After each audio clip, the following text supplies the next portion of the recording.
أعوذ بالله من الشيطان الرجيم. بسم الله الرحمن الرحيم. لا إله إلا الله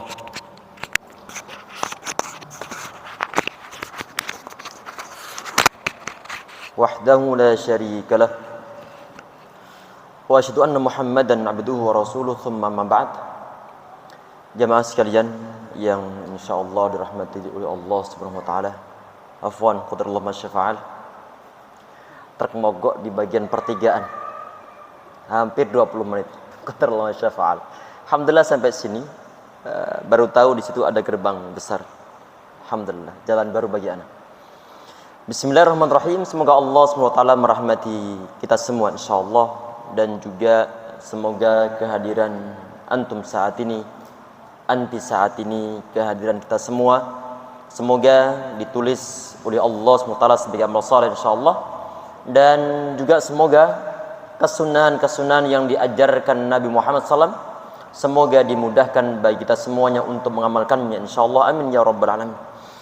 Bismillahirrahmanirrahim. Insyaallah yang kita bahas untuk siang hari ini masih pembahasan tentang masalah junub. Bismillahirrahmanirrahim. Qala musannif rahimahullah wa nafa'ana bihi wa bi'ulumi fid dharain amin. Ma yahrumu 'alal junubi. Hal yang diharamkan atas orang yang junub. Di sini kata beliau rahimahullah, wa yahrumu 'alal junubi khamsatu asya'. Diharamkan atas orang yang junub lima hal. Yang pertama adalah as-salah. Yang pertama adalah salat. Tentunya hadisnya sangat jelas. Nabi Muhammad beliau bersabda, la tuqbalu salatun bi ghairi tuhur. Salat tidak diterima tanpa bersuci. Orang yang dalam kondisi junub tentunya dia dalam kondisi berhadas. Jangankan untuk junub, ini kan hadasnya hadas besar nih. Hadas kecil saja dia tidak akan sah kalau dia sholat tanpa berwudu. Apalagi ini untuk pembahasan kita saat ini, hadasnya adalah hadas besar, sehingga haram hukumnya bagi orang yang junub untuk sholat. Kemudian yang berikutnya adalah wa qiraatul Quran, yaitu baca Al-Quran. Sebagian di antara riwayat hadisnya adalah hadis yang sahih, la yahjubu an qiraatil Quran ma khala jinabah. Tidaklah menghalangi baca Al-Quran kecuali jinabat. Tidak diperbolehkan. Kemudian wa mashul mushafi, kemudian menyentuh mushaf ataupun menyentuh Al-Quran. Sudah pernah kita bahas sebelumnya. La yamassuhu ilal mutahharun. Tidaklah boleh untuk disentuh kecuali oleh orang-orang yang suci. Kemudian wahamluhu, membawa Al-Quran juga nggak diperbolehkan. Wa tawafu, dan juga tawaf tidak diperbolehkan. Tawaf di sekitar Ka'bah itu adalah mithlu salah menurut sebagian di antara riwayat. Jadi tawaf di sekitar Ka'bah itu sebagaimana salat. Cuman saja untuk tawaf masih diperbolehkan untuk bicara. Sedangkan salat tidak diperbolehkan bicara di dalamnya. Tetapi untuk larangan melaksanakan tawaf bagi orang yang berhadas, apalagi hadasnya adalah hadas yang besar, maka tidak diperbolehkan. Kemudian diantaranya adalah wal-lubthu fil masjid, yaitu berdiam diri dalam masjid juga tidak diperbolehkan. Sebagian dan riwayat, walaupun riwayat ini ya ikhwah sekalian, ada yang mengatakan hadisnya adalah hadis yang sahih, ada yang mengatakan hadisnya adalah hadis yang dhaif. Di antara yang mensahihkannya adalah Al-Imam Ibnu Khuzaimah rahimahullah. Tentang masalah apa? Nabi Muhammad beliau bersabda, la uhillul masjidah li haidin wala junubin. Aku tidak menghalalkan masjid bagi orang yang haid dan juga bagi orang yang junub. Tapi inti di sini bahwa berdiam diri di masjid itu dilarang bagi orang yang junub. Kemudian di poin berikutnya, ma yahrumu 'alal muhdisi, sesuatu yang diharamkan bagi orang yang berhadas. tentunya di sini baik hadis besar ataupun hadis kecil. Yang pertama adalah as-salah, tadi sudah kita bahas. Kemudian at-tawaf juga sudah kita bahas. Termasuk diantaranya adalah mashul mushafi wa hamlu, menyentuh Al-Quran dan juga membawa Al-Quran tidak diperbolehkan. Tayyib. Kemudian di bab berikutnya di sini dibahas adalah kitabus shalah, adalah pembahasan tentang masalah salat. Tentunya ikhwah sekalian, dari awal pertemuan kemarin dibahas menyangkut masalah taharah, menyangkut masalah wudu, menyangkut masalah mandi jinabat, menyangkut masalah siwak, menyangkut masalah jenis-jenis air yang bisa untuk digunakan berwudu atau bertoharah. Tujuannya adalah satu. Apa itu? Adalah agar diperbolehkan melaksanakan suatu kewajiban yang berupa sholat 5 waktu. Sholat 5 waktu tidak bisa dikerjakan dan tidak akan diterima kecuali telah melaksanakan suatu toharah. Oleh karena itu biasanya dalam bab fikih, sebelum membahas bab sholat, biasanya terlebih dahulu membahas masalah toharah, termasuk diantaranya dalam membahas masalah air-air yang bisa digunakan untuk bersuci. Alhamdulillah selesai membahas masalah toharah. Saat ini mau dibahas adalah sholat. Termasuk di antara rukun Islam adalah sholat. Dan syariah satu-satunya yang diberikan oleh Allah Subhanahu wa taala saat berada di langit, di saat Nabi Muhammad beliau Isra Mi'raj, itu adalah syariah yang berkaitan tentang masalah salat. Tidak bisa ditinggalkan dalam semua keadaan.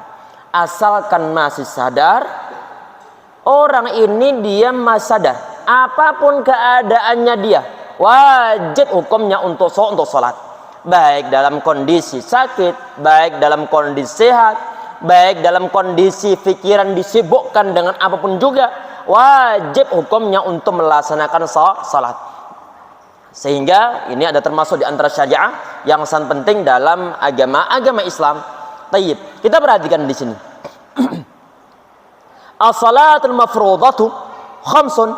Salat yang diwajibkan itu ada 5. Ini tentunya adalah fil yaum wal lailah, adalah sehari semalam.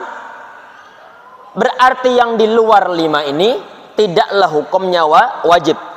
Sebagian di antara riwayat Nabi Muhammad SAW beliau mengatakan khamsu salawatin fil yaum wal lailah. Salat 5 waktu sehari semalam. Ini saat ada orang Badui kemudian dia nanya, hal alayya ghairuha ya Rasulullah, apakah ada kewajiban lain untuk menyangkut masalah salat tersebut ya Rasulullah? Adakah salat yang diwajibkan untuk saya selain 5 tersebut? Nabi Muhammad beliau mengatakan, la, gak ada yang wajib lagi, illa in tatawwa, kecuali kalau antum mau melaksanakan suatu salat sunnah, maka diperbolehkan. Cuman saja yang wajib cuma 5 ini saja. Sehingga di sini dibahas terlebih dahulu oleh beliau rahimahullah, ini adalah menyangkut masalah waktu pelaksanaan sholat 5 waktu tersebut. Karena kenapa? Karena waktunya sudah ditentukan, tidak diperbolehkan untuk melaksanakan suatu sholat di luar waktu yang telah ditentukan. Kalau melaksanakannya sholat zuhur, tahu-tahu kemudian dilaksanakan di waktu sholat maghrib. Kemudian saat ditanya, kenapa antum kok sholat zuhur sekarang? Kok 4 rakaat setelah sholat maghrib? Kemudian dijawab, karena tadi sholat zuhur saya lupa. Ingatnya adalah saat ini. Man nasiya salata nama anha. Orang yang lupa untuk melaksanakan suatu sholat pada waktunya, ataupun dia tertidur, maka fakafaratuha idza dzakaraha, maka kama qala alaihi salatu wasalam, maka kafaratnya adalah di saat dia ingat. Maka perlu untuk sholat saat satu, ingatnya adalah di saat sholat maghrib, maka wajib bagi dia untuk melaksanakannya. Kenapa kok dilaksanakan di waktu sholat maghrib? Karena untuk mengqadhain. Sehingga bagaimana? Sehingga dilaksanakan di luar waktunya. Tetapi untuk pelaksanaan tepat waktunya tidaklah dilaksanakan di waktu sholat maghrib karena dia belum sholat zuhur. Kapan waktunya? Nanti ini yang akan kita bahas. Tayyib. Yang dibahas oleh beliau yang pertama di sini ini adalah az-zuhur, adalah sholat zuhur. Ini sholat pertama kali yang dilaksanakan oleh Jibril alaihissalam dengan Nabi Muhammad SAW yang pertama kali adalah sholat zuhur. Zuhur ini saat berada di Masjidil Haram. Wa awwalu waqtiha, awal waktunya adalah zawalus syamsi, adalah tergelincirnya matahari. Kalau matahari tergelincir, kalau misalnya kita itu berada ataupun matahari misalnya berada tepat di atas kepala kita, maka itu yang disebut sebagai waktu istiwa, sebagai waktu istiwa. Di saat matahari dia sudah bergeser ke arah barat, maka itulah yang disebut sebagai waktu zawal ataupun tergelincirnya matahari. Ditandai dengan apa? Kalau misalnya matahari berada di sebelah timur, kan nanti bayangan kita itu semakin di saat matahari kian lama kian naik, bayangan kita yang berada di sebelah barat kian lama kian memendek. Matahari dari sana naik ke atas, bayangan kita kian lama kian pendek sampai pol, sampai mentok, maka itu adalah waktu istiwa. Di saat matahari sudah berada ataupun sudah bergeser ke arah barat, maka bayangan kita itu menuju ke arah timur. Semakin lama semakin panjang. Awal waktu sholat zuhur itu adalah zawalus syamsi, adalah setelah matahari bergeser ataupun tergelincir ke arah barat. Wa akhiru idza sara dhillu syai'i atau dhillu kulli syai'in mislahu ba'da dhilliz zawal.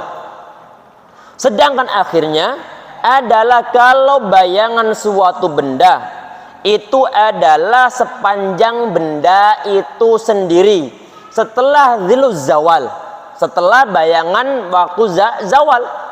Waktu zawal bagaimana? Kata sebagian di antara ulama menjelaskan dengan ibarat ini atau ungkapan ini, waktu zawal itu adalah misalnya suatu benda itu dia lebarnya mungkin adalah ataupun di bawah ini ada misalkan di atas itu adalah ada apa? Ada matahari. Otomatis di sekitar bayangan tubuh kita itu ada bayangannya. Bayangan yang tepat berada di bawah kita. Maka untuk penghitungannya itu tidak dihitung untuk akhir pelaksanaan sholat zuhur. Berarti untuk panjangnya suatu benda sepanjang bayangannya yang berada di bawah kita ini enggak dihitung. Ini masuk dalam poin ba'da zilza zawal. Kemudian tadi itu adalah untuk pelaksanaan waktu sholat zuhur. Dimulai dari tergelincirnya matahari sampai bayangan suatu benda itu sepanjang benda itu sendiri.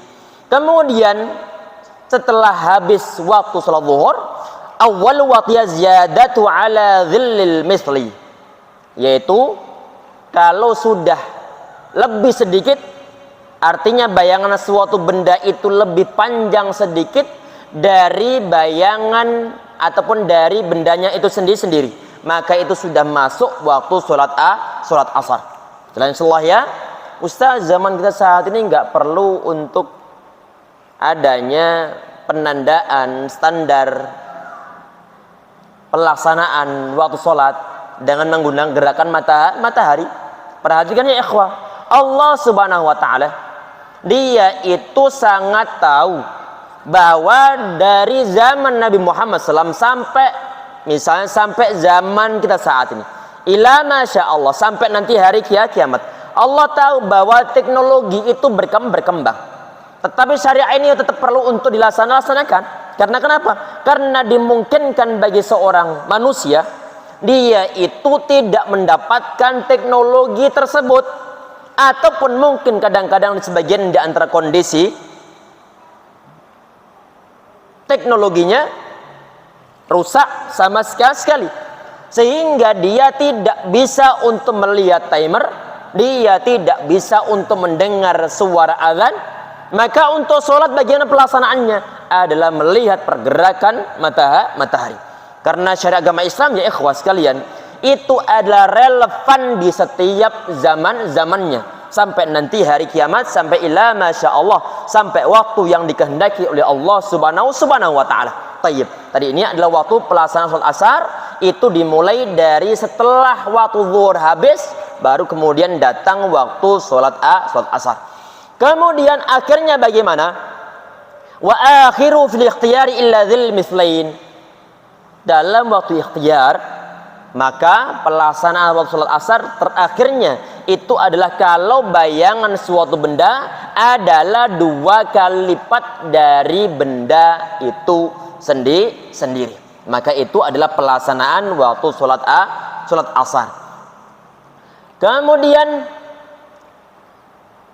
wa fil jawazi ila ghurubi syamsi, dan waktu jawaznya adalah sampai terbenamnya matahari. Apakah ada suatu waktu hormat di sana bagi orang yang dia mungkin dalam kondisi aslinya dia sadar, cuma kadang-kadang dia itu mengakhirkan waktu sholatnya. Kapan dia mengakhirkannya? Adalah sekiranya ini sholat asarnya sampai waktu maghribnya tidak bisa selesai sholatnya, karena sudah keburu datang waktu sholat maghrib. Maka itu adalah waktu yang diharamkan bagi orang tersebut untuk melaksanakan sholat. Tayyib. Kemudian wal maghribu, kemudian waktu sholat maghrib itu adalah waktuha wahid, waktunya cuman satu saja, nggak ada pilihan lain. Wa ghurubus syamsi, yaitu terbenamnya matahari. Terbenamnya matahari sampai nanti tentunya adalah sampai waktu sholat isya. Di sini beliau mengatakan, tadi wa bimiqdari ma yu'adzinu wa yatawaddau, dengan kadar bisa untuk adzan, wa yatawaddau, dan juga bisa untuk wudu, wa yasturul auratan, dan juga nutup aurat, wa yuqimas shalah, dan juga melaksanakan salat, wa yusalli 5 rakaat, serta salat 5 rakaat.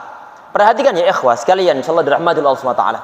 Waktu maghrib sekira kita itu cukup untuk berwudu, cukup untuk taharah, cukup untuk nutup aurat, cukup untuk melaksanakan salat, plus di sini jangan sampai lupa adalah salat 5 rakaat. Loh, ini kalau salat 5 rakaat bagaimana maksudnya? Maksudnya adalah salat maghrib 3 rakaat plus salat ba'diyah 2 rakaat. Sehingga totalnya adalah 5 rakaat. Dan ini adalah pelaksanaan waktu sholat maghrib. Kemudian yang waktu sholat isya itu adalah wa awwal waqti idza ghaba syafaqul ahmar, di saat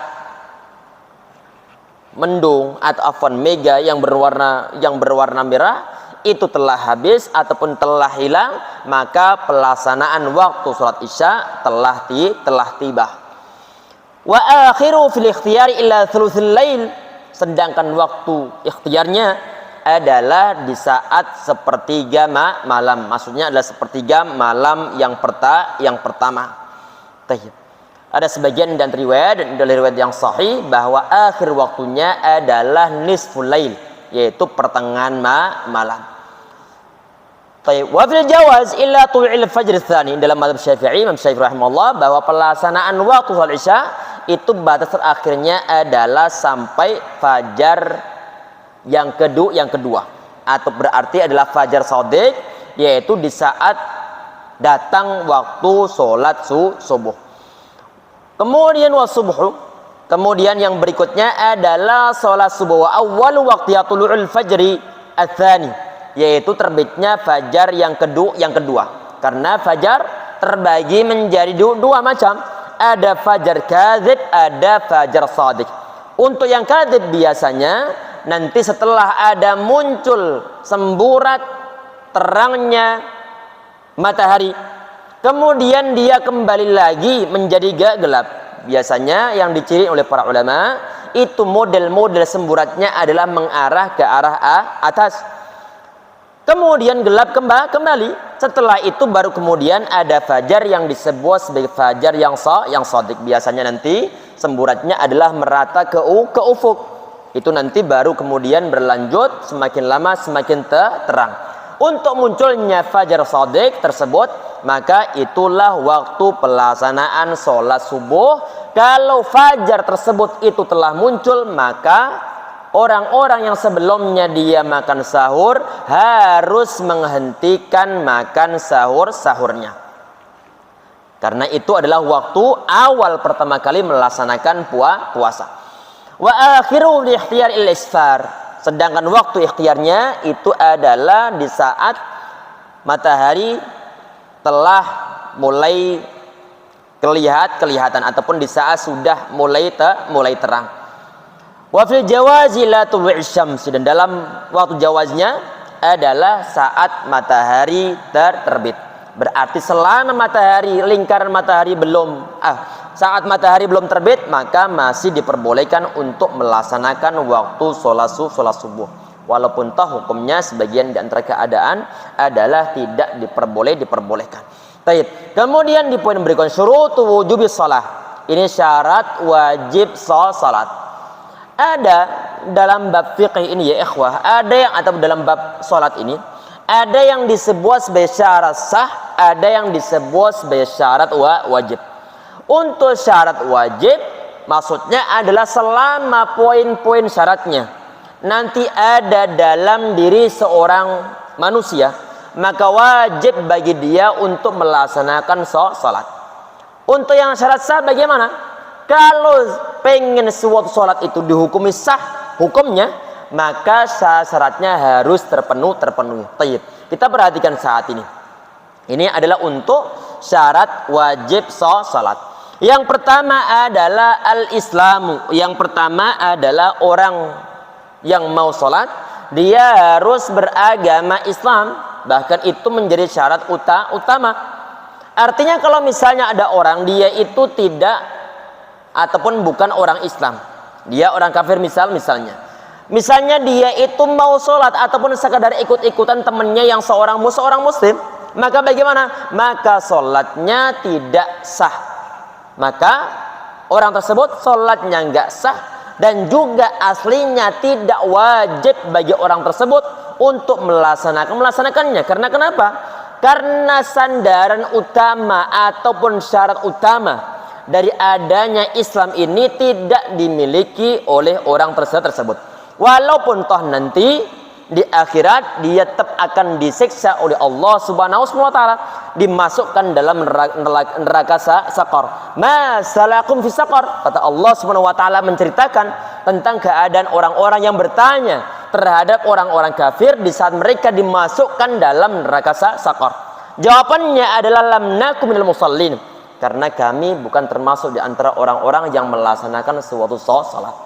Sehingga nanti bagi orang kafir, walaupun secara hukum dunia dia itu tidak wajib untuk salat, selama dia itu masih dalam kondisi kafir, dalam kondisi tidak Islam, tetapi di akhirat akan ada pertanggungjawaban orang ini enggak salat tetap disiksa oleh Allah Subhanahu wa taala, plus adanya kafiran yang dia miliki. Baik. Ini adalah syarat wajib yang pertama. Kemudian yang kedua adalah al-bulugh. Yang kedua adalah balik. Artinya kalau anak kecil dia itu nggak wajib untuk salat.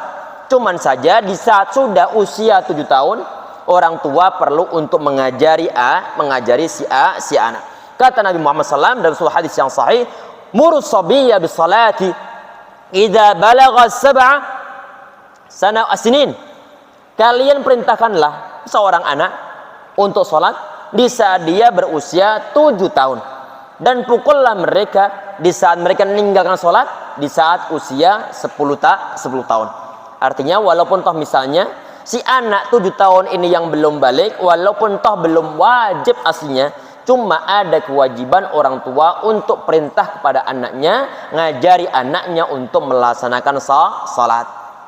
Tayyib, tadi ini adalah untuk anak kecil yang belum balik, belum wajib untuk melaksanakan sholat, tapi perlu untuk dilatih agar mereka terbiasa melaksanakan suatu kewajiban syariah. Tentunya hadis yang berkaitan tentang masalah anak kecil yang belum wajib untuk salat adalah hadis yang sangat masyhur, rufi'al qalamu an thalath atau an thalatha. Pulpen yang digunakan untuk mencatat amal perbuatan manusia terangkat dari 3 orang ini. Di antaranya adalah anis sabi hatta yahtalima. Di antaranya adalah dari anak kecil sampai dia balik. Artinya kalau belum balik maka kewajiban belum ada pada anak ini. Kemudian di antaranya adalah wal aqilu wal aqlu, yaitu berakal, berarti orang yang tidak waras, orang yang ODGJ, orang yang gila sama sekali nggak sadar sama sekali, maka tidak ada suatu kewajiban bagi dia untuk melaksanakan salat. Tentunya tadi itu hadisnya wal majnuni hatta yaqila. Pulpen yang digunakan untuk mencatat amal perbuatan manusia diangkat termasuk diantaranya adalah dari orang gila sampai kemudian dia berakal kembali. Wa wahadut taklif, tentang akal ini ataupun tentang balik ini, al-aqil al-balik itu adalah hadut taklif, yaitu batasan dari taklif. Apa maksudnya? Adalah ada beban syariah yang diperuntukkan ataupun diwajibkan terhadap orang yang balik dan juga berakal. Sehingga orang-orang yang telah balik, telah berakal dan dia adalah seorang muslim, maka dia disebut sebagai mukallaf. Kallafa yukallifu taklifan. Kemudian untuk ism maf'ulnya adalah wa dzalika mukallafun. Berarti dia adalah seorang mukallaf. Orang-orang yang sebelumnya tidak wajib untuk salat karena faktor mungkin masih kecil ataupun karena mungkin faktor gila, tetapi setelah dia itu berakal, setelah dia itu balik, maka dia telah menjadi seorang mukallaf. Kemudian di poin berikutnya, as-salawatul masnunah, salat yang disunnahkan. Khamsun, di sini ada 5. Yang pertama adalah al-idani. Yang pertama adalah salat 2 hari raya, baik Idul Fitri ataupun Idul Adha. Wal kusufani, nanti ada bab khusus ini, ada bab khusus tentang salat ini. Wal kusufani, dan juga salat kusuf ataupun gerhana, baik gerhana bulan ataupun gerhana matahari. Kusufus syamsi wa khusuful qamar. Kemudian wal istisqa, yaitu salat istisqa ataupun salat untuk meminta curahan air hujan. Dan nanti masing-masing dari kelima salatan ini akan ada pembahasan tersendiri. Cuma untuk awal-awal ini hanya disebutkan cuplikan-cuplikannya saja. Kemudian dibahas oleh beliau di poin berikutnya, as-sunnah tabi'atul fara'idhi, salat sunnah yang ikut salat wajib. At-tabi'ah yang mengikuti, berarti bisa sebelum salat wajib ataupun setelah salat wajib, ataupun ini biasa yang disebut sebagai salat ar-ratibah. Karena kenapa? Karena diurutkan ataupun diikutkan dengan salat wajib baik sebelumnya ataupun setelahnya. Sebelumnya disebut sebagai qabliyah, setelah disebut sebagai ba'diyah. Wa sunnat tabi'atul fara'id 17 raka'ah. Salat sunnah yang ikut salat wajib itu ada 17 rakaat. Yang pertama adalah raka'atul fajri. Yang pertama adalah 2 rakaat salat fajar. Ini yang dibilang Nabi Muhammad SAW, raka'atul fajri khairun mid dunya wa fiha. 2 rakaat salat fajar maksudnya adalah qabliyatul fajri ataupun qabliyatul subhi. Itu lebih baik daripada dunia beserta isinya. Dan Nabi Muhammad SAW beliau tidak pernah meninggalkan 2 qabliyah ini, baik di saat beliau berada di rumahnya ataupun di saat beliau lagi bermusafir. Untuk qabliyah yang lainnya, baik zuhur, qabliyatul asri, qabliyatul maghribi atau ba'diyahnya, ataupun ba'diyatul isya'i ataupun qabliyahnya, di saat Nabi Muhammad beliau bersafar, beliau tidak melaksanakannya.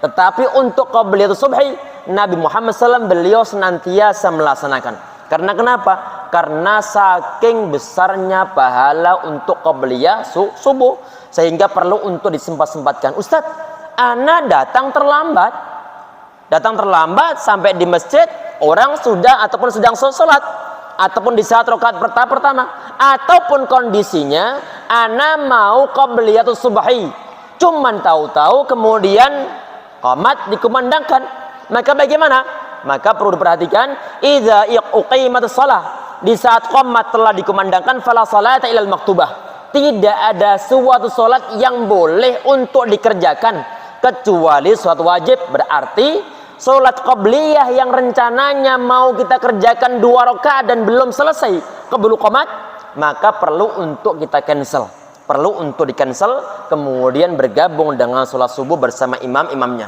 Terus bagaimana? Maka silakan untuk diqadhain, dilaksanakan setelah sholat subuh. Dan ini pernah dikerjakan oleh sebagian di antara sahabat yang ditegur Nabi Muhammad SAW, karena sehabis sholat subuh tahu-tahu dia bangun kembali untuk melaksanakan sholat 2 rakaat. Kenapa ditegur? Karena aneh. Kemudian dijawab oleh sahabat ini bahwa 2 rakaat ini yang dia laksanakan setelah sholat subuh itu adalah 2 rakaat yang tidak sempat dia kerjakan sebelum sholat subuh. Sehingga ini ya ikhwas sekalian yang insya Allah dirahmati Allah SWT, apapun keadaan kita, kalau toh seandainya tidak memungkinkan untuk melaksanakan qabliyat subhi tepat pada waktunya, silakan untuk diqadhain, baik mungkin di masjid ataupun tentunya yang afdal untuk sholat sunnah itu adalah dikerjakan di rumah. Apalagi mungkin ada sebagian di antara pertimbangan karena mungkin masjidnya adalah masjid-masjid yang jarang ada kajian. Kalau jarang ada kajian, maka untuk syariah yang berkaitan tentang masa mengqadhain sholat qabliyah setelah sholat subuh akan dianggap ini orang membawa suatu ajaran yang nyeleweng ataupun ajaran baru. Padahal bukan ajaran baru, cuman saja sebagian di antara jamaah merasa terasing dengan suatu amalan yang walaupun toh sunnah tapi jarang dilaksanakan di sana. Apalagi di sana tidak ada kajian-kajian sunnah. Sehingga bagaimana suatu yang diajarkan Nabi Muhammad SAW ataupun yang legal bagi beliau, yang masyru', dianggap sebagai suatu yang aneh. Bahkan dilabeli ini orang membawa suatu ajaran baru, keluarkan dia dari masjid. Sehingga bagaimana? Udah kerjakan di rumah saja untuk mengqadhain qabliyatus subhi yang tidak sempat kita kerjakan di masjid. Apalagi ada sebagian di antara hadis bahwa sebaik-baik solatnya seorang laki-laki adalah salatu fi baiti ilal maktubah. Sebaik-baik solat seorang laki-laki adalah solat yang dia kerjakan di rumahnya kecuali solat wajib. Berarti untuk qabliyah afdalnya dikerjakan di rumah. Afdalnya dikerjakan di rumah. Terus nanti kalau sampai masjid ngapain? Solat tahiyatul masjid. Tahiyatul masjid. Sambil menunggu qomat, kita berdoa pada Allah Subhanahu wa taala. Tadi ini intinya, keadaan apapun juga kita, baik safar ataupun di saat di rumah, maka perlu untuk diusahakan, perlu untuk dibela-belain melaksanakan 2 rakaat qabliyatus subhi. Semoga Allah mudahkan insya Allah. Kemudian wa arba'un qabla dhuhri, 4 rakaat sebelum sholat zuhur. Ini tentunya pada umumnya adalah dilaksanakan 2 rakaat. Walaupun itu ada sebagian di antara riwayat yang diperselisihkan dari kalangan para ulama tentang pelaksanaan 4 rakaat secara langsung dalam 1 kali salam. Tapi rata-rata ulama adalah mengambil suatu pendapat bahwa untuk sholat sunnah itu dilaksanakan masna 2 rakaat. Dan Nabi Muhammad SAW beliau tidak pernah meninggalkan 4 rakaat sebelum sholat zuhur. Sehingga ini berhubung Nabi Muhammad SAW beliau tidak pernah meninggalkannya, sehingga untuk 4 rakaat sebelum sholat zuhur yang dilaksanakan 2 rakaat termasuk ataupun dimasukkan dalam sholat ratibah muakkadah yang sangat ditekankan. Dan Nabi Muhammad SAW di saat beliau tidak melaksanakan sebelum sholat zuhurnya, maka beliau melaksanakan sholahunna ba'daha. Beliau melaksanakan setelah sholat zuhur. Berarti kalau misalnya karena suatu kondisi Nabi Muhammad SAW beliau tidak dimungkinkan untuk melaksanakan 4 rakaat sebelum sholat zuhur, maka beliau melaksanakan mengqadainya setelah sholat zuhurnya.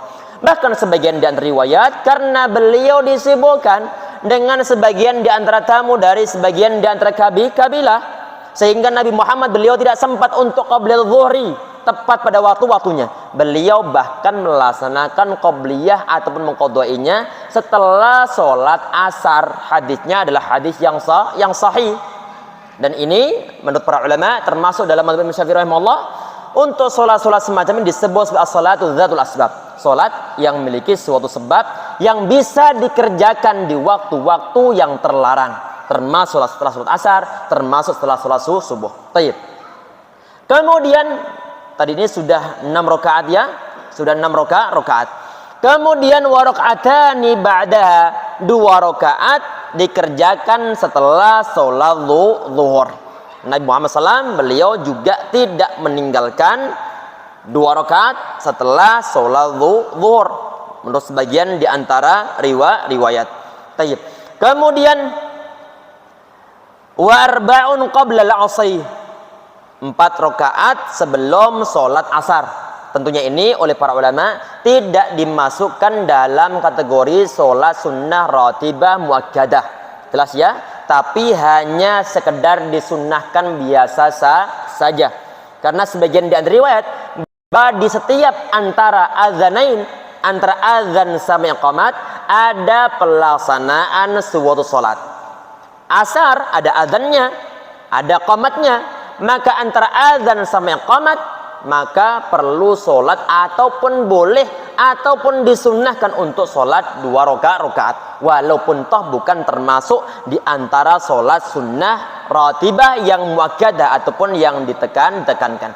Tapi jelas bahwa hadisnya adalah hadis yang sahih. Sebagian di antara ulama menghasankan hadis ini, berarti di bawah level sahih. Termasuk yang menghasankannya adalah Syekh Albani rahimahullah. Kemudian wa raka'atani ba'dal maghribi, 2 rakaat sebelum salat maghrib. Nabi Muhammad SAW beliau melaksanakan 2 rakaat setelah salat maghrib adalah yusalli ba'dal maghribi raka'ataini fi baiti. Nabi Muhammad SAW beliau melaksanakan salat ba'datul maghribi 2 rakaat di rumah beliau. Karena tadi kaidah pada umumnya bahwa sholat sunnah afdalnya adalah dikerjakan di rumahnya. Untuk sholat wajib dikerjakan di masjid. Ustaz, ini ana ada pertimbangan lain. Pertimbangannya apa? Ana pengennya aslinya adalah sebagaimana yang dicontohkan Nabi Muhammad SAW. Sholat sunnah dikerjakan di rumah. Cuman saja kalau sudah di rumah udah lupa sama sekali. Karena sibuk dengan anak, ada pekerjaan yang lainnya ataupun hal yang lainnya, ataupun mungkin kondisinya nggak semangat di saat dikerjakan di rumah, sehingga pertimbangannya adalah akhirnya anda ngerjakan ba'diyah, dikerjakan di masjid. Walaupun toh ada pertimbangan begitu ya ikhwah, afdalnya diusahakan untuk ba'diyah di rumah. Kecuali mungkin karena jarak antara rumah sama masjid itu lumayan jauh, kalau di rumah nanti keburu habis waktunya, ya udah itu urusan lainnya. Tapi intinya bahwa untuk sholat sunnah afdalnya dikerjakan di rumah. Kemudian wa thalathun ba'dal isya, 3 rakaat dikerjakan setelah sholat isya. 3 rakaat ini sholat apa? 2 rakaat adalah untuk ba'datul isya, yang sedangkan 1 rakaat adalah untuk sholat witirnya. Tentunya ini adalah bagi orang yang mungkin tidak terbiasa untuk melaksanakan witir di akhir waktunya. Karena sebagian di antara orang susah untuk bangun malam. Sehingga bagaimana? Sehingga kemudian dia menerapkan sebagian di antara pesan Nabi Muhammad SAW terhadap sahabat Abu Darda dan juga sahabat Abu Hurairah radhiyallahu anhu, Nabi Muhammad beliau berpesan di antaranya adalah an utira qabla an anam. Aku disuruh Nabi Muhammad SAW untuk melaksanakan sholat witir sebelum saya tidur. Sebelum saya tidur, baik dilaksanakan setelah isya langsung ataupun sebelum benar-benar sebelum tidur. Intinya bahwa di saat dibilang ada 3 rakaat yang dikerjakan setelah sholat isya, maksudnya adalah 2 rakaat ba'diyah sama 1 rakaat setelah ba'diyahnya, yaitu untuk pelaksanaan sholat witirnya. Kemudian ada lagi ya ikhwah, dibahas di sebagian di antara syarah, itu adalah qabliyatul maghribi, yaitu 2 rakaat. Sebagian dan riwayat Nabi Muhammad beliau mengatakan sallu qabla salatil maghribi, kalian salatlah sebelum salat maghrib. Beliau mengulang sebanyak 3 kali ucapan ini. Kemudian di akhirnya beliau mengatakan liman syaa, bagi orang yang mau. Artinya kalau ada orang dia nggak mau untuk qabliyatul maghrib, maka itu hadiah. Tapi yang jelas Nabi Muhammad SAW beliau juga mensunnahkan untuk melaksanakan qabliyatul maghrib. Tayyib. Itu di antara kesunahannya. Yang perlu untuk diingatkan ya ikhwah sekalian, ada istilah salat ratibah muakkadah. Sebagian di antara ulama mengatakan ada 10 rakaat. Ulama-ulama yang mengatakan jumlah salat sunnah ratibah yang muakkadah yang sangat ditekankan itu ada 12 rakaat, maka adalah 2 rakaat sebelum subuh, 4 rakaat sebelum zuhur, 2 rakaat setelah zuhur, kemudian 2 rakaat setelah maghrib, kemudian 2 rakaat setelah sholat isya. Totalnya adalah 12 rakaat. Yang mana dalam hadisnya orang yang melanggengkan sholat sunnah ini dengan bilangan-bilangannya tadi itu, maka dia akan banallahu lau baitan fil jannah. Maka Allah SWT akan membangunkan untuk orang ini satu rumah berada di surga. Hadisnya adalah hadis yang sahih, bersumberkan dari Ummu Habibah radhiyallahu anha ummul mukminin. Tayyib. Sehingga minimal ya ikhwah, salat ratibah yang perlu untuk diusahakan adalah 12 rakaat. Syukur-syukur kalau toh seandainya mau menambahkan yang qabliyatul asri, qabliyatul maghribi, qabliyatul isya'i, itu lain lagi. Tapi kita mengusahakan 12 rakaat yang sholat sunnah ratibah muakkadah, jangan sampai ditinggalkan. Wa thalathun ba'dal isya'i yutir bi wahidatin minhunna. Tadi kita sampaikan bahwa 3 rakaat setelah sholat isya, tadi disampaikan di sini ini bahwa yutir bi wahidatin minhunna, ditambah sholat witir 1 rakaat, berarti totalnya untuk setelah isya itu ada 3 rakaat. Kemudian di poin berikutnya, wa thalathu nawafil muakkadat, ataupun nibab adalah an-nawafil muakkadat, yaitu sholat-sholat sunnah yang sangat ditekankan ataupun yang ditekankan. Yang pertama adalah sholatul lail, adalah sholat malam. Berarti bisa tahajud ataupun qiyamul lail pada umumnya. Sebagian di antara riwayat hadisnya adalah yang sahih dalam riwayat Muslim bahwa afdhalus salati ba'dal fardhah sholatul lail. Sebaik-baik sholat setelah sholat wajib itu adalah sholat malam. Kalau puasa, bisa kita bahas masalah puasa. Afdhalus shaum ba'da Ramadan adalah Syahrullahil Muharram. Sebaik-baik puasa setelah puasa Ramadan itu adalah puasa di bulan Muharram. Kalau menyangkut masalah sholat, sebaik-baik sholat setelah sholat wajib itu adalah sholatul lail, yaitu sholat malam. Di sini tidak dinyatakan sholat malamnya apakah dikerjakan setelah bangun tidur yang disebut sebagai tahajud ataupun sholat sunnah mutlak, enggak disebutkan. Sehingga sebagian di antara ulama pokoknya ada sholat malam maka dimasukkan dalam sholat sunnah yang ditekankan. Kemudian yang nomor dua. Yang nomor dua termasuk di antara sholat sunnah yang muakkadah.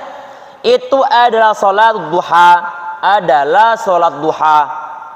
Yang mana dikerjakan adalah setelah matahari dia naik sepenggal tombak.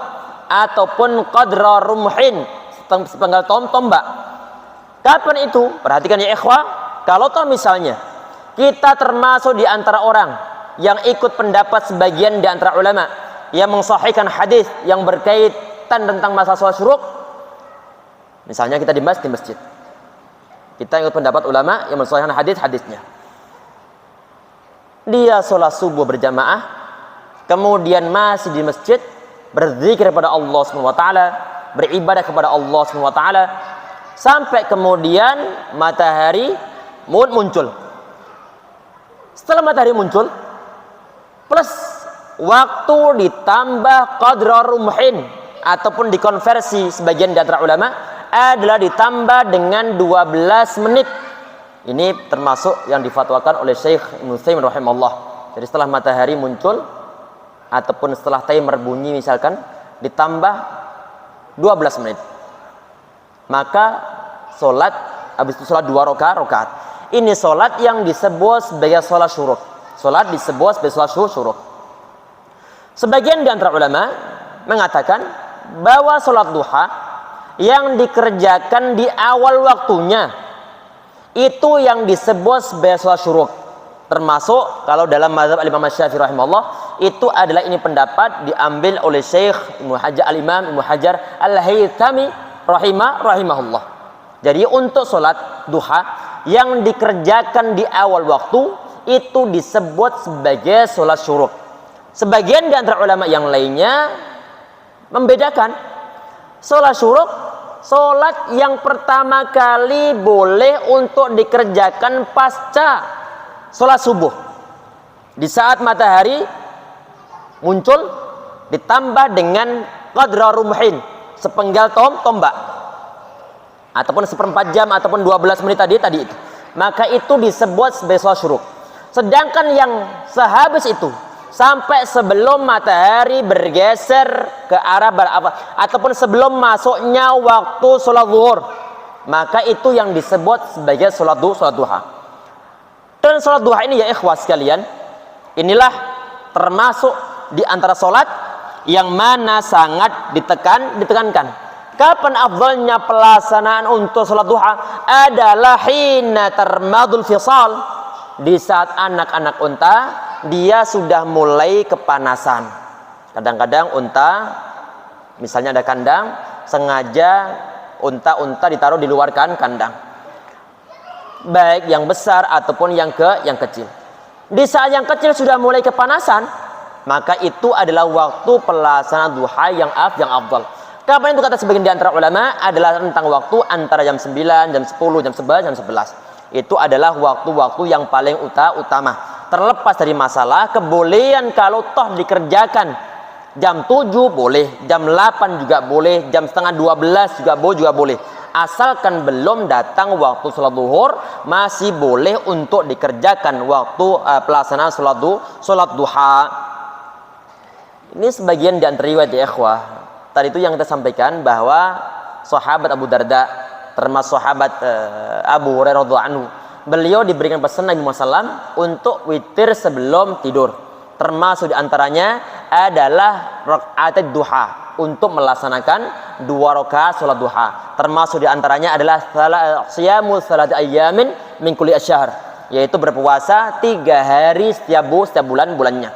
Itu adalah kesunahan Nabi Muhammad SAW. Taib. Untuk salat duha ini sebagian dan riwayat kan kullu salam min nasi alaihi sadaqah. Jadi masing-masing persendian umat manusia itu kan harus ada sedekah yang harus dikeluarkan. Gunanya untuk apa? Untuk bebaskan diri dari api neraka. Setiap persendian kan berjumlah 365 persendian. Itu masing-masing persendian harus dikeluarkan sedekahnya. Kalau enggak, maka ancaman neraka. Sehingga bagaimana? Untuk mengeluarkan sedekah, Nabi Muhammad SAW, beliau tidak batasi dengan adanya uang, tidak batasi dengan adanya harta benda. Sehingga kemudian beliau menyebutkan di antara poin-poin yang bisa dianggap sebagai suatu nilai sedekah, itu adalah bacaan tasbih, subhanallah, satu sedekah. Alhamdulillah, satu sedekah.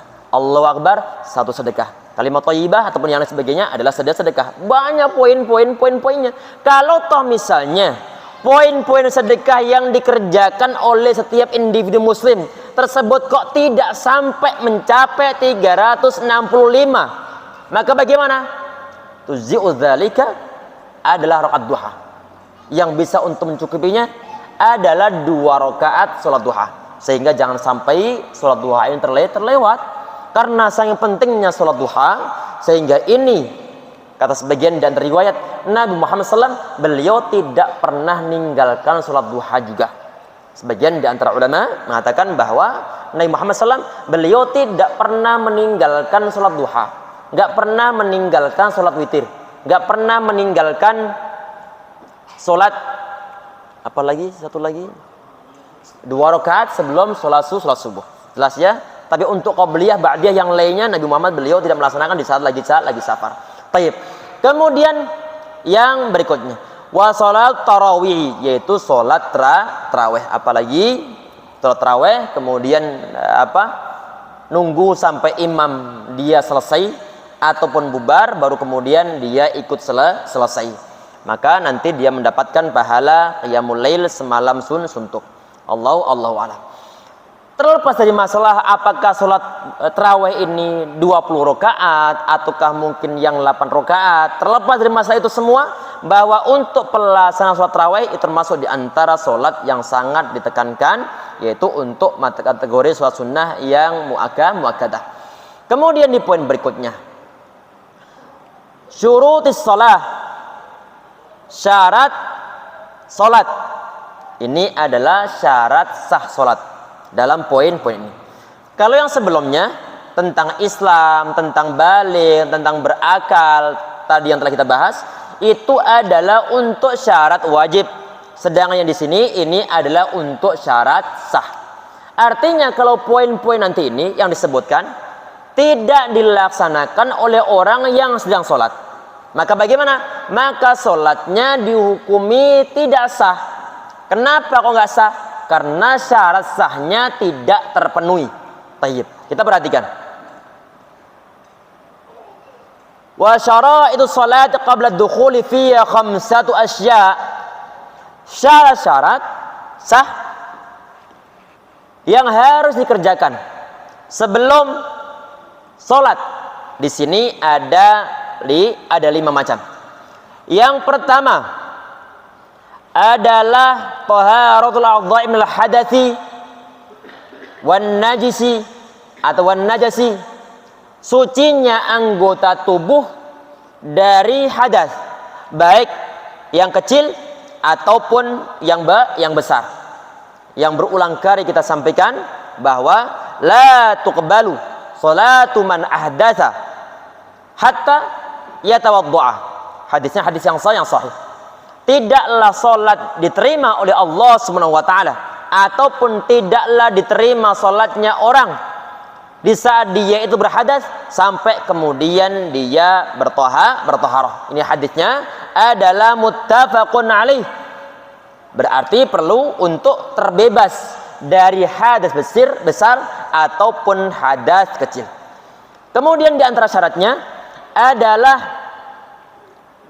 wan najas, dan juga suci dari najis, baik yang berada di tubuh kita yang bagian luar. Perhatikan ya ikhwah, yang dibahas adalah najis yang bagian luar. Berarti untuk najis yang masih berada di dalam perut kita tidak dihukumi sebagai suatu penghalang salat. Jelas ya? Yang dimaksud najis di sini ini adalah najis yang berada di luar tubuh kita, baik najisnya tersebut berasal dari dalam diri kita sendiri ataupun yang berasal dari faktor eksternal. Kita jalan ke masjid, tahu-tahu kemudian nginjek kotoran hewan. Baik terlepas dari masalah apakah hewannya hewan yang halal dimakan ataupun yang haram dimakan. Di saat kita nginjek, maka hukumnya najis, dan kalau tidak kita sucikan terlebih dahulu, maka sholat kita nggak sah. Kenapa nggak sah? Karena syarat sahnya tidak terpenuhi. Kenapa? Karena ada bagian di tubuh kita yang bagian luar, ataupun mungkin ada najis yang nempel di suatu barang yang kita pakai, ataupun barang yang kita tempatin untuk sholat. Sehingga perlu dipastikan kalau ada orang dia mau sholat, dipastikan tempatnya yang dia tempati sholat, ataupun pakaiannya yang dia pakai untuk sholat, ataupun tubuhnya terhindar dari najis. Kalau enggak, maka tidak sah hukum sholatnya. Dan Nabi Muhammad SAW di saat beliau sholat menggunakan sandal, termasuk di antara sunnah sholat adalah menggunakan sandal untuk area-area masjid yang tidak ada model-model karpet semacam ini, ataupun tidak ada keramiknya. Berarti mungkin kondisi masjidnya adalah kondisi masjid yang belum ada lantainya, mungkin masih berupa tanah. Maka bagaimana? Maka disunnahkan untuk sholat menggunakan sandal. Nabi Muhammad beliau mengatakan di antara hadis yang sahih, sallu fi ni'alikum, kalian semua sholatlah di dalam atau menggunakan sandal kalian. Karena orang-orang Yahudi, mereka tidak sholat ataupun tidak ibadah menggunakan sandalnya, sehingga kita disuruh untuk menyelisih orang-orang Yahudi. Dan ini bisa dipraktikkan di saat mungkin sholat di lapangan ataupun di jalan, di saat mungkin sedang dilaksanakan sholat hari raya. Insyaallah ya, tayyib. Nabi Muhammad SAW beliau sholat menggunakan sandal. Tahu-tahu kemudian di saat sedang sholat beliau melepas sandalnya. Di saat Nabi Muhammad beliau melepas sandal, para sahabat langsung melepas sandalnya. Sehabis sholat kemudian beliau nanya, kenapa kalian melepas sandal kalian? Kemudian jawab, karena kami melihat engkau melepas sandal, akhirnya kami juga melepas sandalnya. Nabi Muhammad beliau bercerita bahwa tadi itu ada malaikat Jibril yang ngasih info, ngasih kabar bahwa di bawah sandal ini ada najisnya, sehingga kemudian dilepas. Sehingga disimpulkan oleh para ulama, untuk barang-barang yang kita pakai untuk sholat dan di situ ada najisnya, maka tidak boleh untuk dipakai. Taib. Kemudian di poin berikutnya adalah wasadrul aurati, yaitu nutup aurat. Hukumnya adalah wajib. Minimnya untuk aurat kaum laki-laki itu adalah ma baina surrati wa rukbah, yaitu antara pusar dan juga bagian lutut. Ini adalah aurat yang harus ditutup oleh kaum laki-laki. Untuk yang perempuan adalah sekujur tubuhnya ilal kaffain wal wajh, kecuali wajah sama telapak tangannya di saat dia lagi sholat. Berarti perlu untuk dibuka. Termasuk kaum perempuan ataupun muslimah yang dia bercadar di saat sholat, maka perlu untuk dibuka di bagian wajahnya. Kecuali mungkin kalau di sana kondisinya adalah ada kaum laki-laki yang bukan mahramnya, maka boleh untuk tetap ditutup. Di antara dalil yang digunakan para ulama apa itu? Adalah di saat Aisyah radhiyallahu anha, beliau sedang tawaf, beliau mukanya dibuka. Kapan ditutupnya? Adalah di saat di sana ada laki-laki yang lainnya ataupun bukan mahramnya. Kemudian beliau menutup bagian mukanya. Tayyib. Itu di antara dalil yang digunakan oleh sebagian di antara ulama. Intinya bahwa aurat perlu untuk ditutup di saat lagi sholat ataupun di luar sholat. Di dalam sholat, auratnya adalah antara pusar sama bagian lututnya. Ini adalah perlu untuk ditutup. Artinya kalau toh misalnya ada orang dia sholat, dia cuma menggunakan celana segini, dari bagian pusarnya tutup sampai bagian bawah lututnya. Kemudian bagian pusar atas dia tidak menggunakan apa-apa. Kalau ditanya tentang masalah hukum fikih, maka hukumnya adalah sah. Karena kenapa? Karena dia telah nutup aurat secara sempurna untuk pelaksanaan sholat. Cuman saja etika nggak ada. nggak sopan sama sekali. Wong kita mau menghadap RT selevel RT, kita menggunakan model-model begitu, kita sungkan. Masa mau sholat beribadah kepada Allah SWT, pemilik segala-galanya, yang menciptakan kita semua, tapi kemudian sholatnya model-model orang yang semacam itu.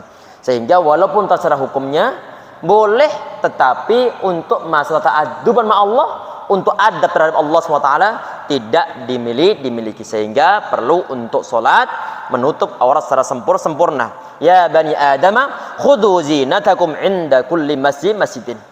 Baik. Kemudian yang berikutnya, di antara syaratnya adalah satrul aurat juga bilibasin tahirin, ditutup dengan menggunakan suatu pakaian yang tahir, pakaian yang suci. Kalau pakaian ini bukan pakaian yang suci, maka tidak diperbolehkan untuk digunakan nutup aurat di dalam sholat. Terus bagaimana? Ya silahkan untuk dicuci, kemudian dipakai. Tidak ada suatu larangan. Misalnya ada orang qadarullah masyafal, mungkin kondisinya lagi susah, sehingga ini adalah pakaian satu-satunya yang dia miliki. Kebetulan najis, waktu sholat telah tiba, maka bagaimana? Silakan untuk dicuci, kemudian dia pakai, dan tidak diwajibkan harus kering terlebih dahulu. Berarti jangan diperbolehkan orang sholat dia menggunakan pakaian yang basah. Diperbolehkan. Tidak ada suatu larangan. Yang dilarang adalah menggunakan pakaian kering dan di sana ada najisnya, ataupun pakaian yang basah di sana ada najisnya. Intinya najis hilang, terlepas dari masalah apa kering pakaiannya ataukah basah. Silahkan untuk dipakai pakaian yang dalam kondisi telah suci.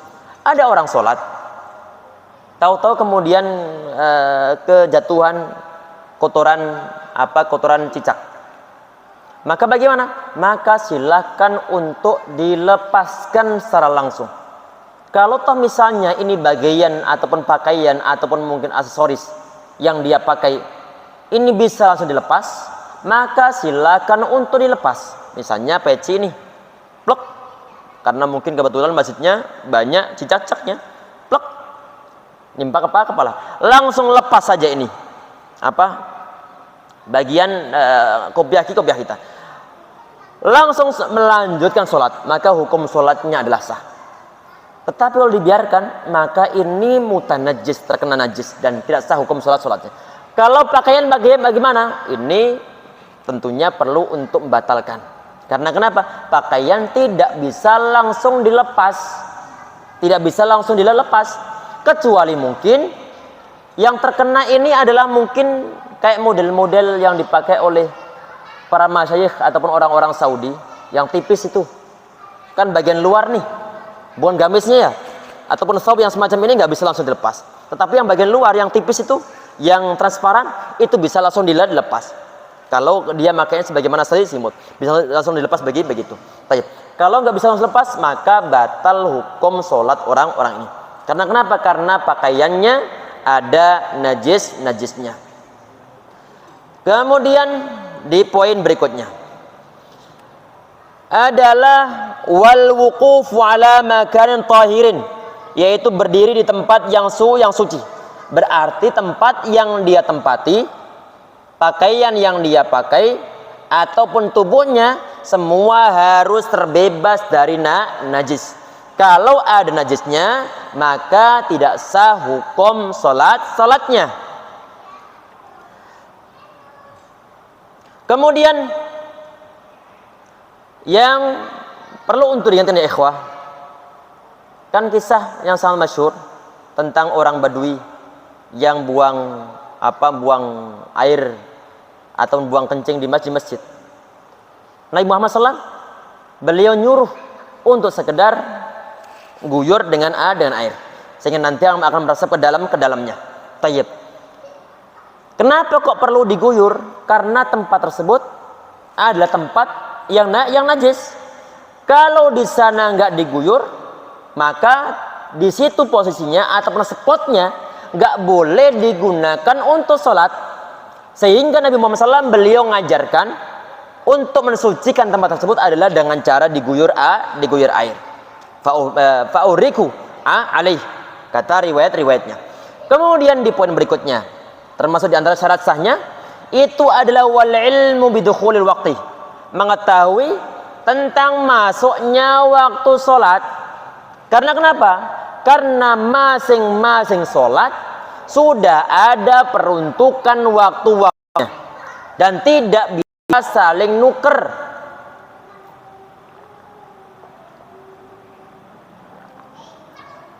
Oleh karena itu, orang yang ingin sholatnya sah, dia harus tahu kapan dia boleh untuk subuh, kapan dia boleh untuk isya, kapan dia boleh untuk maghrib, kapan dia boleh untuk asar, kapan dia boleh untuk zuhur.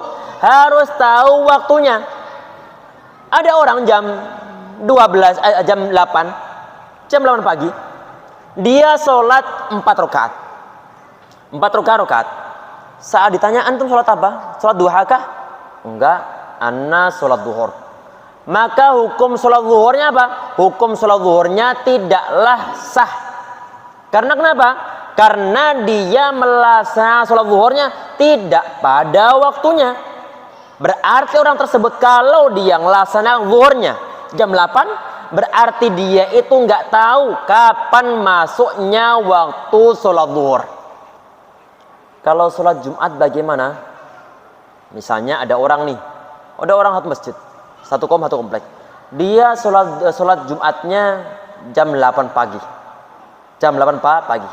Perhatikan, sebagian di antara ulama berdasarkan hadis yang sahih, sholat Jumat bisa dilaksanakan jam 8. Termasuk Syekh Mubaz, termasuk Syekh Muslim rahimahullah. Jelas ya? Tetapi yang afdal adalah waktu sholat zuhur. Waktu sholat zuhur tadi yang dibahas adalah kebolehannya. Sahabat Muawiyah beliau pernah melaksanakan sebelum waktu sholat zuhur. Dan ini masyhur dibahas oleh para ulama tentang pelaksanaan sholat Jumat boleh dilaksanakan sebelum waktu sholat zuhur. Cuman rata-rata ulama mereka mengatakan adalah dilaksanakan sebagaimana waktu sholat zuhur. Jelas ya? Tayyib. Tadi itu kalau toh misalnya ada orang dia bilang antum sholat zuhur kok jam 8? Ya ana maunya jam saat ini. Maka bagaimana? Tidak sah hukum sholatnya karena dia tidak mengetahui waktunya. Kemudian di antara poinnya yang perlu untuk ataupun sebagai syarat sah sholat itu adalah wastiqbalul qiblati, menghadap ke arah kiblat. Ini berlaku untuk semua sholat, harus menghadap ke arah kiblat. Dan tanpa ada suatu tawar menawar adalah untuk sholat wajib. Wajib hukumnya menghadap ke arah kiblat, baik yang berada di atas kendaraan ataupun yang berada di daratan, harus menghadap ke arah kiblat. Untuk sholat sunnah bagaimana? Nabi Muhammad SAW beliau sholat sunnah berada di atas kendaraan, ainamat tajahat rahilatu, ke arah kemanapun kendaraan beliau melaju. Jelas ya? Baik menghadap ke arah timur, menghadap ke arah barat, menghadap ke arah selatan, menghadap ke arah utara. Sholat sunnah diperbolehkan di atas kendaraan walaupun toh tidak menghadap ke arah kiblat. Dan Nabi Muhammad SAW di saat beliau ingin sholat wajib, beliau nazalah, beliau turun dari kendaraannya, kemudian beliau menghadap ke arah kiblat. Artinya bahwa menghadap ke arah kiblat adalah termasuk di antara syarat sah dari sholat. Ustadz, ini kebetulan ana berada di suatu daerah, ana belum tahu ini kebetulan kompasnya rusak. Mau nanya orang juga nggak tahu. Karena kenapa? Karena rata-rata orang di sini itu adalah orang Nasrani, nggak tahu mana arah kiblatnya. Akhirnya kemudian udah, ana tanpa nanya langsung sholat dengan keyakinan bahwa arah tersebut adalah arah kiblat. Habis sholat ataupun di saat lagi sholat, tahu-tahu ada orang lewat. Kebetulan dia adalah seorang muslim. Kemudian dia bilang bahwa arah kiblat ana adalah salah. Ataupun yang terjadi ana habis sholat kemudian baru info bahwa sholat anak ini tidak menghadap ke arah kiblat. Maka bagaimana? Perhatian ya ikhwah, ini dibahas oleh para ulama tentang masa dua keadaan yang utama, dua keadaan yang dalam membahas pembahasan ini. Apa itu keadaannya? Adalah di saat misalnya ada orang dia sebelum sholat untuk mencari kiblat, dia tidak berusaha sama sekali, nanya juga enggak, berusaha mengetahui dengan menggunakan rasi bintang juga enggak, untuk nanya ke sana kesini juga enggak. Dia langsung main yakin aja, udah yakin aja nih. Tahu-tahu dia salah sehabis sholat, maka wajib hukumnya dia itu untuk mengulang sholatnya. Tetapi kalau seandainya dia sudah berusaha mencari arah kiblat, nanya orang nggak ada yang tahu, berusaha untuk ngaktifin kompas juga sudah diusahakan, tahu-tahu habis sholat kemudian salah dia, maka tidak diwajibkan untuk mengulang sholatnya. Dasarnya apa? Nabi Muhammad SAW, para sahabat semuanya, sebagian di antara sahabat, di masa sebagian di antara peperangan, dalam keadaan mendung, dalam keadaan gelap, sehingga mereka bingung untuk mengetahui arah kiblat. Berhubung semuanya gelap, nggak ada lampu, nggak ada kompas, nggak ada apa-apa, karena mendung mungkin, sehingga setiap orang itu beda dalam arah menghadap sholatnya, ataupun beda dalam menghadap sholatnya, ataupun ada sebagian menghadap ke sana, ada yang menghadap ke arah ke semua penjuru. Habis sholat, kemudian mereka membuat suatu tanda, ngasih tanda masing-masing tentang arah yang mereka hadapi saat itu. Kemudian setelah pagi harinya mereka nanya kepada Nabi Muhammad SAW tentang masalah kisah yang mereka sampaikan kejadian tersebut. Nabi Muhammad SAW, beliau tidak nyuruh mereka semuanya untuk mengulang sholatnya. Padahal 8 penjuru mata angin dihadapi mereka semuanya. Nabi Muhammad beliau nggak nyuruh untuk mengulangnya, sehingga disimpulkan oleh para ulama bahwa untuk orang-orang yang tidak tahu arah kiblat, kemudian dia telah berusaha untuk mencarinya, tapi kemudian dia salah, maka tidak ada kewajiban untuk mengulang sholatnya. Kalau dia sholat, kemudian masih proses sholat nih, ada orang ingetin, misalnya dia bilang arah kiblatnya sebelah kanan. Gerakan ini hukumnya adalah wajib dilaksanakan. Apakah hukum sholatnya harus mengulang dari awal? Tidak harus mengulang dari awal. Karena kenapa? Karena dasarnya adalah tentang peristiwa tahwil qiblah, peristiwa tentang pengalian arah kiblat, yang mana sebagian di antara masjid mereka belum mendengar bahwa kiblat telah berubah dari Masjidil Aqsa ke Ka'bah. Saat sholat subuh, sebagian dan riwayat baru 1 rakaat ada berita dari seorang bahwa kiblat telah berubah ke arah Baitullah yang berada di Makkah. Akhirnya kemudian mereka semua merubah ke arah tempat tersebut. Insyaallah ya. Dan mereka semua tidak mengulang dari awal lagi sholatnya. Jelas? Sehingga misalnya di sana ada arah yang kita yakini kiblat, kemudian kita sholat, tahu-tahu kemudian ada orang ingetin bahwa arah kiblat ada sebelah kanannya, maka bergerak begini hukumnya adalah wajib, walaupun toh aslinya gerakan semacam ini bukan termasuk di antara gerakan sholat. Allahu a'lam. Ini waktu sudah, Masya Allah, ini sudah mepet waktunya. Tadi anak kira pertanyaan ini ternyata timekeeper. Sebelum ditutup, barangkali ada yang ingin ditanyakan terlebih dahulu, silakan, barangkali ada. Monggo.